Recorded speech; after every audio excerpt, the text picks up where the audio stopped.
Hello students, welcome back to my YouTube channel pharma ma'am. हम आज बिल्कुल एक न्यू सब्जेक्ट स्टार्ट करने वाले हैं, advance medicinal chemistry of master of pharmacy. इसमें हम लोग यूनिट फर्स्ट देखेंगे ड्रग डिस्कवरी, और यहाँ पे इसके अंदर के सारे टॉपिक्स को आज हम लोग कवर करेंगे। तो आइए लेक्चर को स्टार्ट करते हैं। ओके, तो जैसे कि हमारा टॉपिक है ड्रग डिस्कवरी। तो देखिए हमारे पास यहाँ पे कुछ मेडिसिन है, ठीक है। आप लोगों ने भी कभी ना कभी मेडिसिन लिया ही होगा। तो क्या आपके माइंड में कभी ये ख्याल आया कि मेडिसिन कैसे बनाई जाती है, क्यों बनाई जाती है? तो इस लेक्चर में हम लोग इसी ड्रग डिस्कवरी को डिटेल में देखेंगे कि ये मेडिसिन कब बनाई गई, क्यों बनाई गई और कैसे बनाई गई, ठीक है। तो यहाँ पे समझते हैं। देखिए, मान लीजिए ये कोई पर्सन है और इनको कोई डिजीज़ हो गया है, ठीक है। तो हम क्या करेंगे, सबसे पहले आइडेंटिफाई करते हैं कि कौन सी डिजीज़ हुई है इनको, ठीक है। अब हम लोग आइडेंटिफाई कर लें कि कौन सी डिजीज़ है इन्हें, ठीक है। तो अब हम लोग क्या करेंगे नेक्स्ट स्टेप में, isolate protein involve in disease. अब जब हमें डिजीज़ पता चल गया तो अब हम ये पता लगाएंगे कि इस डिजीज़ में कौन सी प्रोटीन इन्वॉल्व है, कौन सी जीन रिस्पॉन्सिबल है या कौन सी प्रोटीन रिस्पॉन्सिबल है हमारे डिजीज़ के लिए, ठीक है। अब जब हमें ये पता चल गया कि हमारे लिए ये प्रोटीन रिस्पॉन्सिबल है हमारे इस डिजीज़ के लिए, तो अब हम क्या करेंगे, find a effective drug against disease protein. अब हम लोग एक न्यू ड्रग बनाएंगे, ठीक है। हम लोग एक न्यू ड्रग बनाते हैं ताकि अब हमारा प्रोटीन में जो चेंजेस आए जिसकी वजह से डिजीज़ है उसे क्या कर सके, ठीक कर सके। अब मान लीजिए ड्रग हमने बना लिया कि इस डिजीज़ के लिए हमने ड्रग बनाया। ज़रूरी नहीं है कि वो ड्रग जो हम लोगों ने बनाया है वो सेफ़ ही हो और उस डिजीज़ को ठीक ही कर दें। तो उसके एफिकेसी को चेक करने के लिए हम लोग क्या करते हैं, ट्रायल्स करते हैं। तो सबसे पहले हम लोग प्री क्लिनिकल ट्रायल करते हैं। प्री क्लिनिकल ट्रायल जो होता है वो माउस या फिर मंकी वगैरह पे किया जाता है, एनिमल्स पे किया जाता है, ठीक है। जब प्री क्लिनिकल ट्रायल्स हमारा पास हो जाता है तब फिर हम उस मेडिसिन को क्लिनिकल ट्रायल के लिए देते हैं, और ये क्लिनिकल ट्रायल्स आपके ह्यूमन बींग्स पे होते हैं, ठीक है। तो इस तरीके से पूरा प्रोसेस इन्वॉल्व होता है ड्रग डिस्कवरी में। पहले हम लोग डिजीज़ को आइडेंटिफाई करते हैं, फिर देखते हैं कि कौन सी प्रोटीन रिस्पॉन्सिबल है हमारे डिजीज़ के लिए, फिर उसके अगेंस्ट हम लोग एक न्यू ड्रग बनाते हैं ताकि वो उसे ठीक कर ले। अब वो सही काम कर रहा है या नहीं उसके लिए हम लोग ट्रायल्स करते हैं। पहला प्री क्लिनिकल ट्रायल्स और दूसरा है आपका क्लिनिकल ट्रायल्स, ठीक है। तो ये आपका स्टेजेज हो गए। अब हम लोग इसे अच्छे से समझेंगे कि डेफिनेशन क्या है। अगर कोई पूछे ड्रग डिस्कवरी का तो बोलेंगे drug discovery is the process of identifying and developing new therapeutic compounds और मेडिकेशन टू ट्रीट डिजीज और मेडिकल कंडीशन। तो देखिए यहाँ पे बोल रहे हैं कि ड्रग डिस्कवरी एक ऐसा प्रोसेस है जहाँ पे हम आइडेंटिफाई करते हैं, ठीक है। Identifying and developing new therapeutics. Identify क्या करते हैं कि कौन सी डिजीज है, उसके लिए कौन सा प्रोटीन रिस्पॉन्सिबल है, ठीक है। And developing new therapeutic compound, और फिर हम लोग नए थेरेपेटिक्स कंपाउंड यानी किसी मेडिकेशन को हम लोग डेवलप करते हैं, ठीक है। यानी कि हम यहाँ पे कोई ड्रग बनाएंगे और डेवलपमेंट में आपके ये दोनों प्रोसेस आ जाएंगे, उसको क्लिनिकल ट्रायल करना, ठीक है।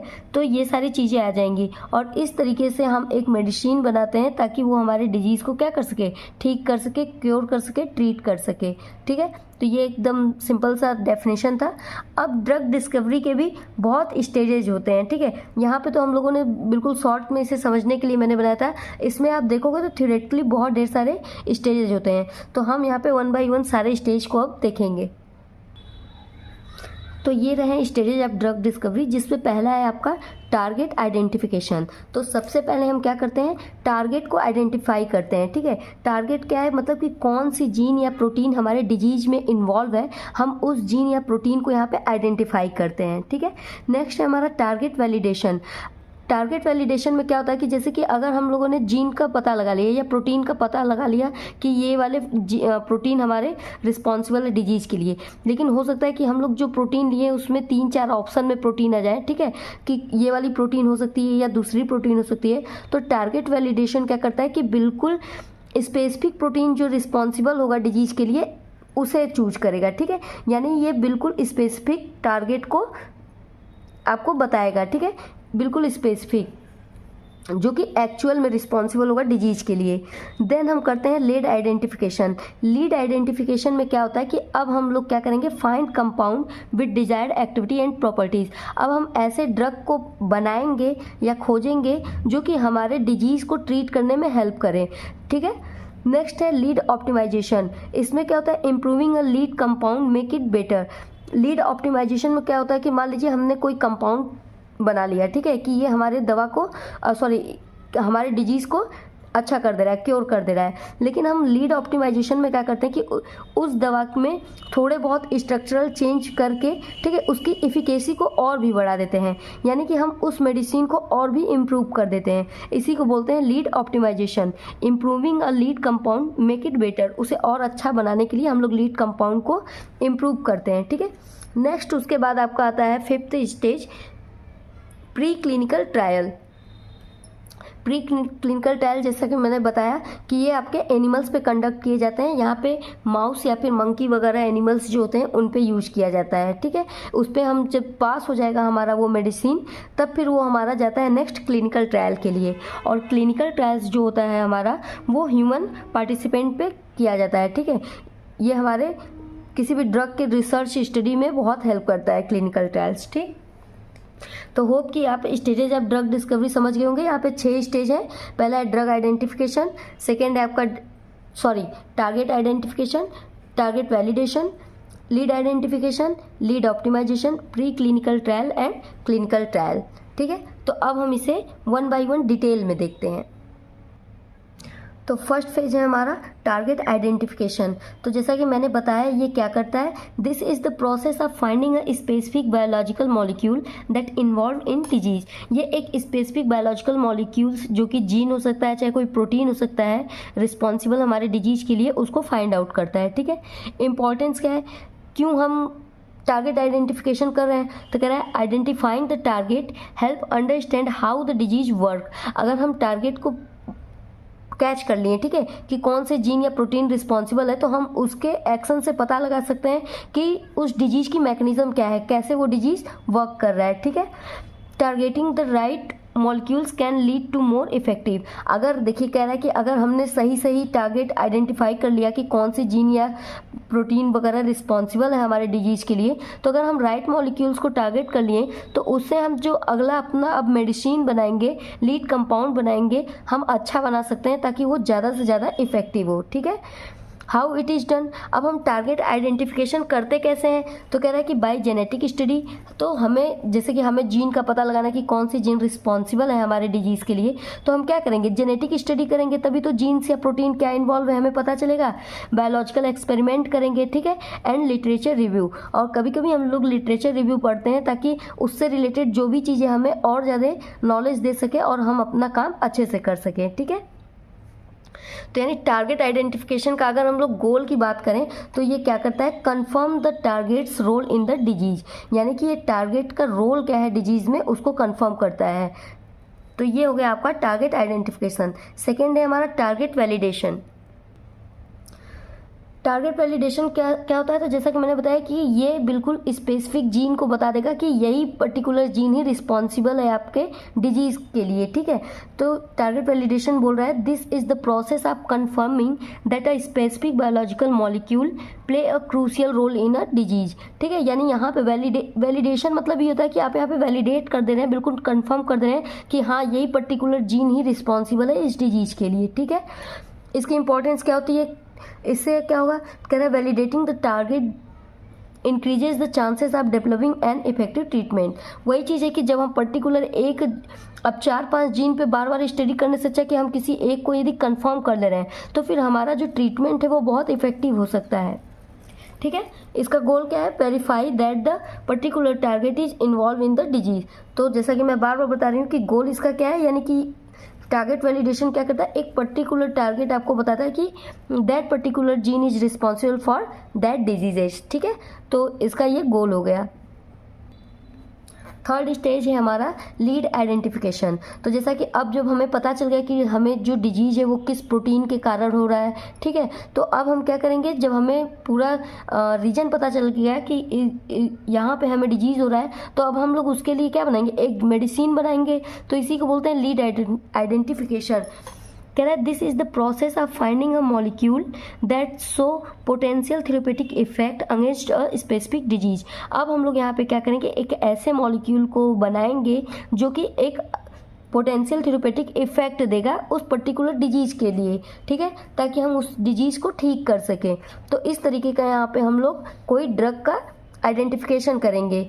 अब बोल रहे हैं कि कैसे हम लोग उस लीड यानी कि उस ड्रग को कैसे आइडेंटिफाई करेंगे, हाउ इट इज़ डन। तो कह रहा है first computational modelling to predict compound activity. Computational modelling होता है, कंप्यूटेशनल स्टडी होता है, जिसके वजह से हम लोग पहले ही पता लगा लेते हैं पर्टिकुलर डिजीज़ पे ये वाला प्रोटीन पे हमारा जो ड्रग है वो कैसे बाइंड करेगा, नहीं करेगा, ठीक है। जैसे कि मॉलिकुलर डॉकिंग वगैरह होता है, ठीक है, बाय लिटरेचर रिव्यू की हेल्प से भी कर सकते हैं। और थर्ड है आपका फ्रेगमेंट बेस्ड स्क्रीनिंग परफॉर्म करके भी आप पता लगा सकते हो लीड आइडेंटिफिकेशन में, ये आपका हेल्प करेगा, ठीक है।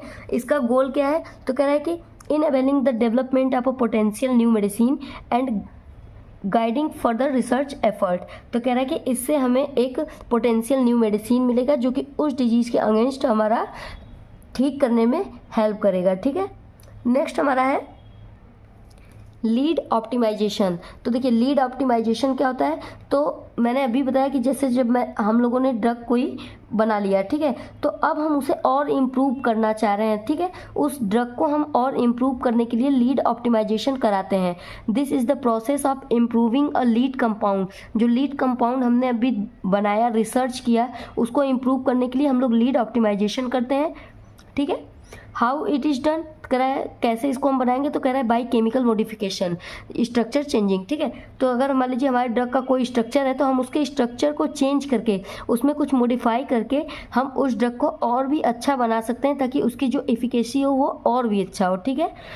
इसका गोल क्या हुआ, तो improve efficacy of lead compound, ठीक है, तो उस लीड कंपाउंड की एफिकेसी को और इम्प्रूव करता है एंड रिड्यूस साइड इफेक्ट। इससे अगर मान लीजिए कोई ड्रग बना, ठीक है, वो डिजीज़ को तो ठीक कर दे रहा है लेकिन साथ ही साथ कोई साइड इफेक्ट दे रहा है, तो अब हम क्या करेंगे, उसी ड्रग में ऑप्टिमाइजेशन कराएंगे ताकि थेरेपेटिक इफेक्ट वो अपना उतना ही दे लेकिन उससे होने वाले साइड इफेक्ट जो है वो कम हो जाए। तो ये काम कौन करेगा, आपका लीड ऑप्टिमाइजेशन। अब नेक्स्ट हमारा आएगा प्री क्लिनिकल ट्रायल्स। देखिए अब जैसा कि हम लोगों ने डिजीज़ का पता लगा लिया कि डिजीज़ क्यों हो रहा है, ठीक है, उसे ट्रीट करने के लिए, उसे ठीक करने के लिए हम लोगों ने लीड कंपाउंड भी बना लिया। अब वो लीड कंपाउंड सही काम कर रहा है या नहीं कर रहा है, ठीक है, उसके क्या साइड इफ़ेक्ट हो सकते हैं, ये सब चीज़ें पता लगाने के लिए हम लोग पहले प्री क्लिनिकल ट्रायल्स करते हैं। और ये प्री क्लिनिकल ट्रायल्स जो होते हैं वो एनिमल्स पे होते हैं, ठीक है। तो यहाँ कह रहा है pre clinical trials are laboratory and animal studies conducted before human clinical trials. Human clinical trials के पहले ही हम लोग प्री क्लिनिकल ट्रायल्स को परफॉर्म करते हैं, या तो ये लेबोरेटरी परफॉर्मेंस हो सकता है या फिर ये आप किसी एनिमल पे करते हैं, ठीक है, to assess the safety and efficacy of a new drug. तो हम उस ड्रग का जो नया ड्रग बना रहे हैं उसके सेफ्टी पर्पज के लिए और उसकी एफिकेसी बढ़ाने के लिए हम लोग प्री क्लिनिकल ट्रायल्स करते हैं। हाउ इट इज़ डन, ये कैसे होता है, तो कह रहा है कि इन विट्रो स्टडीज़ यानी लेबोरेटरी वगैरह में हम इसे परफॉर्म करके पता लगा सकते हैं, ठीक है। इन वीवो स्टडीज़ किसी पर्टिकुलर आप जैसे कि लेबोरेटरी में कर दिए, इन वीवो स्टडीज़ में क्या करेंगे, हम माइस या फिर मंकी के ऊपर उस ड्रग के थेरेपेटिक इफेक्ट को चेक करेंगे, उसकी टॉक्सिसिटी टेस्ट करेंगे, ठीक है, एंड नेक्स्ट उसका फार्माकोकाइनेटिक स्टडीज़, उसके एब्जॉर्प्शन, मेटाबॉलिज्म, एक्सक्रीशन, इन सभी चीज़ों की हम स्टडी करते हैं, किस पे, एनिमल्स पे करते हैं, ठीक है। तो ये हो जाता है हमारा प्री क्लिनिकल ट्रायल्स। इसका गोल क्या होता है, तो कह रहा है evaluate potential toxicity and side effect. तो ये कहीं उस ड्रग का कोई टॉक्सिसिटी ना हो, ठीक है, कोई साइड इफेक्ट ना हो, इसको इवेल्युएट करने के लिए करते हैं and ensure safety for human testing. और ह्यूमन के लिए ये सही है कि नहीं, उसके लिए ये सेफ है कि नहीं, इस चीज़ को इंश्योर करने के लिए हम लोग पहले प्री क्लिनिकल ट्रायल्स करते हैं। प्री क्लिनिकल ट्रायल्स के बाद हम लोग करते हैं clinical trials. Clinical trials are research studies in human to assess the safety and efficacy of new drug. Same here clinical trial अब क्यों होगा, ताकि हम अब जब इस ड्रग को ह्यूमन को देने जा रहे हैं, ठीक है, तो हम यहाँ पे पहले क्लिनिकल ट्रायल करते हैं, ताकि उसमें हम लोग देखते हैं कुछ नंबर ऑफ वॉलंटियर्स होते हैं, उन्हें थोड़े थोड़े पेशेंट पे हम लोग देकर उसका ट्रायल लेते हैं, ठीक है। यहाँ पे आप देखेंगे there are 4 phases, clinical trials के भी 4 फेजेस होते हैं, ठीक है।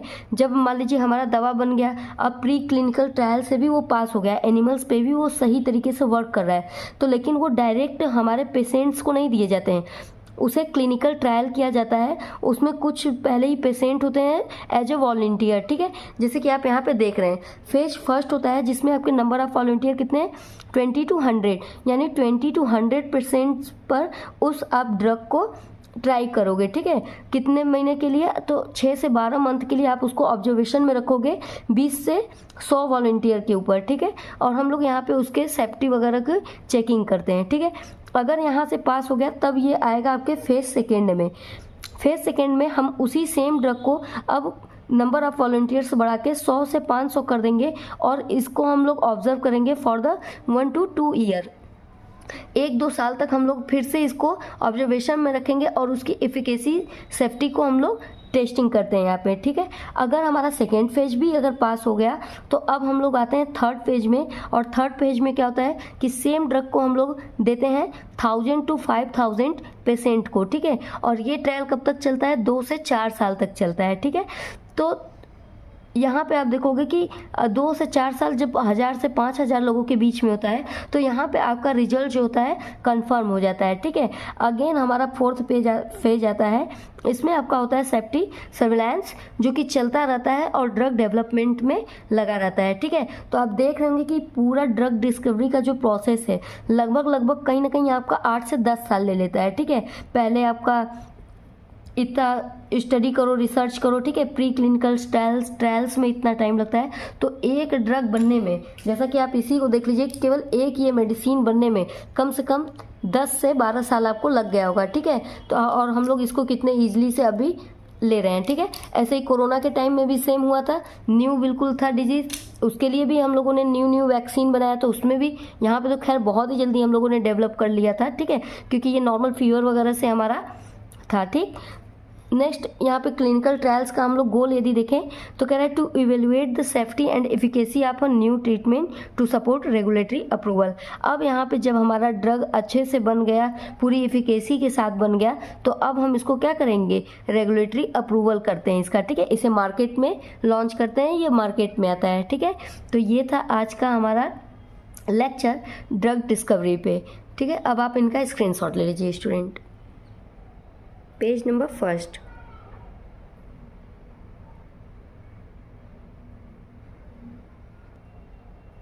Page number second,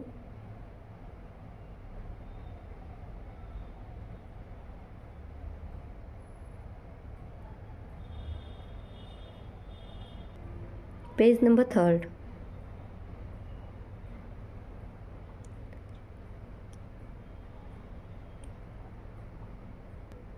fourth page. Thank you students, आप ऐसे ही सपोर्ट करते रहिए। होप कि आज का लेक्चर आपको अच्छे से समझ में आया होगा। मिलते हैं अब नेक्स्ट वीडियो में नेक्स्ट लेक्चर के साथ। Thank you so much, bye bye.